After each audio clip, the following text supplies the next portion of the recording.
Okay, so another day, another guide na naman. This time yung tank setup ko naman yung i-share ko sa inyo. Itong build na to is ginagamit ko lang sa ET. So hindi pa kasi natin kaya dumips sa higher floors ng Endes Tower. Kaya ang kinukuha na lang nating role is yung Tagalur, ganyan, meat shield para kahit papaano nakakatulong tayo sa team natin. So tara, umpisa na natin.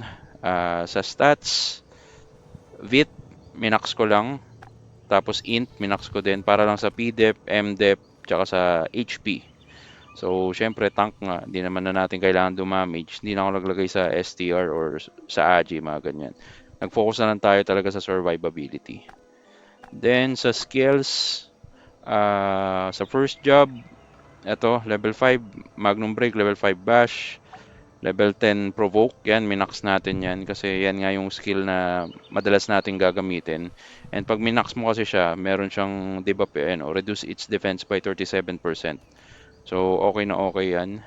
Endure ni level 10 na rin natin. Increase recuperative level 10, level 5 sword mastery. Then sa second job, sturdy strike, minax natin kasi i-spam din natin yan para makuha natin yung mataas na physical and magical damage reduction.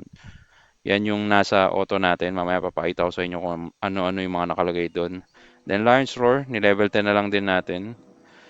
Iron Will, yan, level 10 kasi yan yung nagsisync sa Sturdy Strike mo, pampakunat.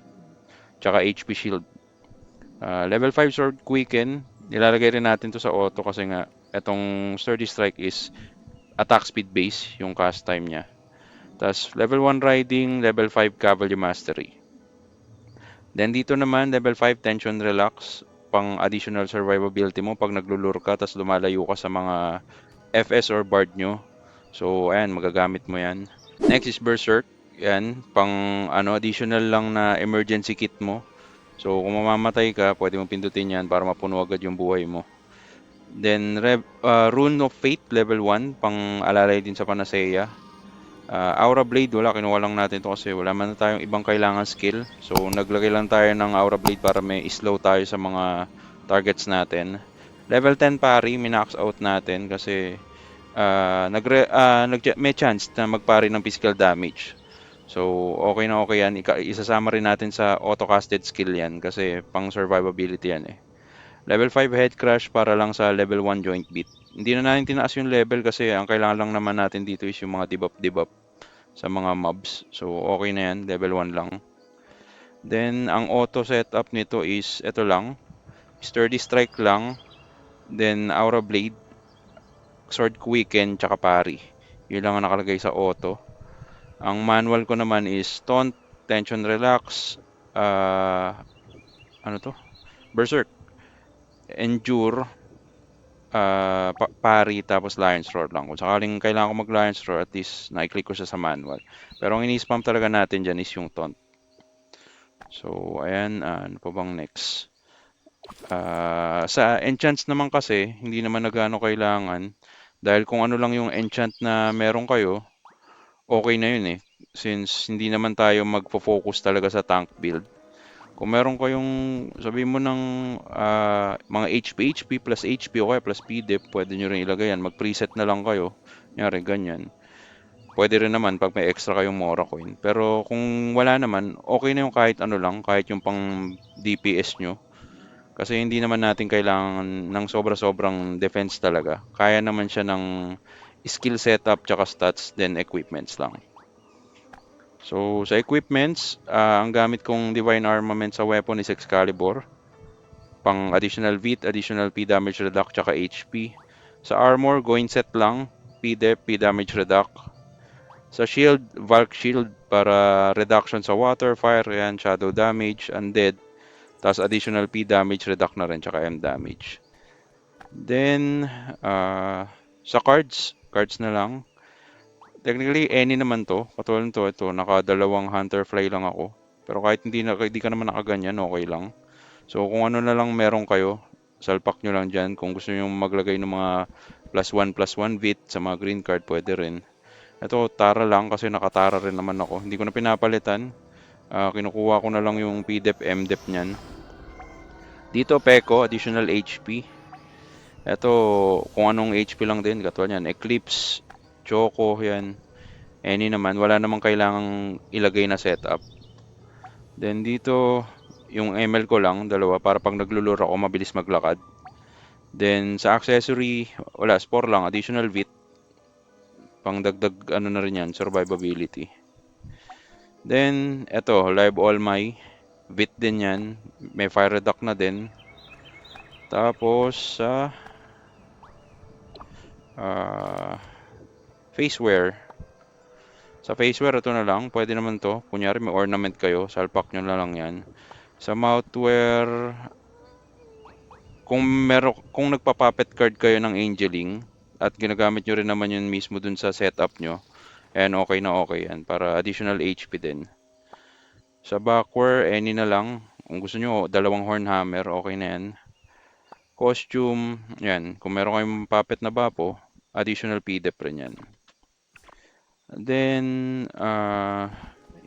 hindi rin natin i-discuss na yung infuse kasi ano nga lang to, build lang to para sa ET. So, hindi mo na kailangan gano'ng focusan.